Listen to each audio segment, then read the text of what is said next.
Let's now talk about the difficulties which might arise when we want to teach our students pragmatic norms in the settings of a classroom.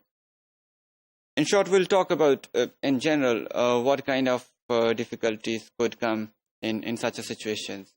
One of the major issues could be the teachers themselves, because most of the teachers teaching second language actually have no exposure to the settings, native settings of the second language or the pragmatic norms of the second language. They have never been abroad, especially in the countries where that language is spoken, and that's why, probably for similar reasons, they are not aware of the pragmatic norms of the language. It is very hard to expect from them that they would be able to transfer the pragmatic knowledge of a language to their students in an appropriate or useful way. So that becomes a challenge for overall second language teaching within classrooms. Here, I would also like to mention 3 points which are related to the change of ELT goals in recent times. ELT has gone through certain changes because of these ideological changes in the overall teaching or the transfer of knowledge about English language teaching, which is about the teaching of English and its global impact. For example, learners of English as a second language do not have to learn the cultures of native speakers of English also. There has been a recent development in the ideas about ELT that learners need to learn language and not the culture of the speakers. And this comes from such voices come from many second language learning, English language learning contexts, where English is taught as a second or foreign language, and English is used for professional or educational reasons. And we find some kind of resistance among the learners and the teachers that we need only the linguistic competence and not the pragmatic competence or any other competence. We don't need to wear the culture of native speakers. Rather, we need to know the language only. And such voices are even stronger in those cultures where the difference of culture is greater between the local community and the community of the native speakers. Another voice in this regard has been that English is not owned by the native speakers only.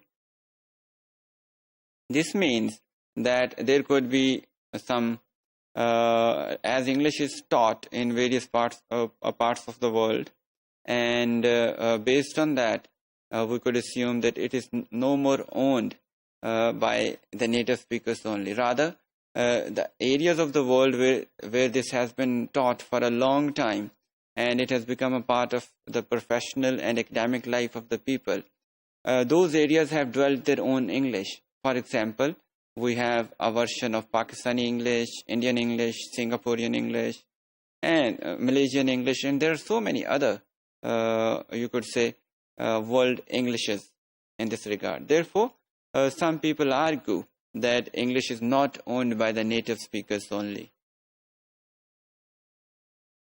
Another idea in this regard has been that the main goal of learners is to communicate their own ideas and cultures and not to become native speaker of that language. You cannot become native speaker in most of situations.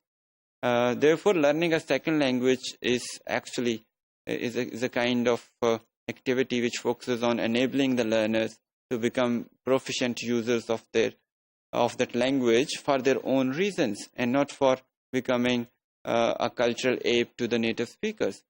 That's why these have been the voices where the focus on pragmatic norms has been affected. Some people probably in such situations would still prefer the teaching of pragmatic norms because they would like that even with such voices, intercultural communication becomes very important. Therefore, we need to focus on teaching pragmatic norms, and some people might argue against it.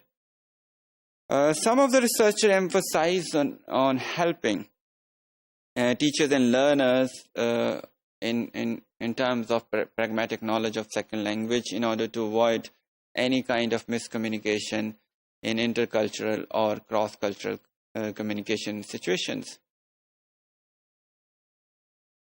For example, compliments carry different pragmatic meanings across cultures. For example, the compliments in some Western societies, including USA, are a good way to initiate a talk, to break the ice. And people, when they start talking with some strangers or people they don't know that much, or even with the people they know usually, they use compliments. They try to praise each other or say some nice words in order to break the ice and start a conversation. But in other contexts, this may not be the same. Therefore, we need to keep in mind that do we need to teach such cultural norms to our students, or we need to help them modifying such norms based on the ways of living in their own societies. There are certain generalizations which indicate that women are more likely than men to use compliment to signal attention to the co-participants' face needs, as well as a desire to be friendly. So it's the women who use more compliments as compared to men. So it would again vary from culture to culture. Language teachers need to understand and develop their knowledge bases in pragmatics of the language, because they are the ones who will teach these things to their students, and they would help them to modify such things according to their own culture and norms also. For example, some common speech acts are, for example, requests, refusals, compliments, greetings, apologies, and agreements or disagreements can be taught within the classroom. And the language user should have the knowledge of these linguistic forms, or the linguistic forms used to perform these speech acts, in order to develop their pragmatic competence. And teachers can always be a help in such situations. Another problem in this regard is the lack of materials.